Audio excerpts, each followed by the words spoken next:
को और बर्बाद करके रख दिया इस आवाम को।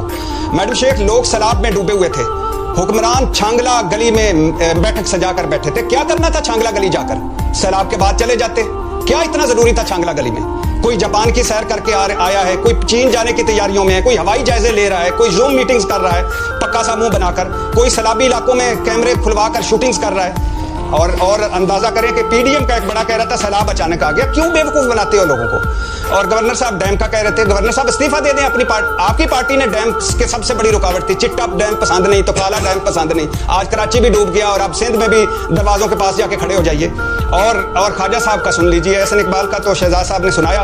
ख्वाजा साहब क्या फरमा रहे थे? करप्शन की हद हो गई, सियालकोट की सारी सड़कें बह गई। ख्वाजा साहब, किसने चेक करनी थी ये सड़कें कि ये ठीक बनी है या गलत बनी है? किसने रोकनी थी ये करप्शन? और ख्वाजा साहब कह रहे हैं जब भी कोई आफत आती है फौज ही आती है, सिविलियन इदारे कहां हैं? तो किसने बनाने थे ये सिविलियन इदारे? और 7वीं 8वीं बार तो आप मैंने बने हुए हैं। क्या कर लिया आज सैलाब का? वो सियालकोट जिसने एयरपोर्ट बना दिया, जिसने एयरलाइन बना दी, वो इतना कुछ नहीं कर सकता था कि उनके घरों में पानी ना जाता?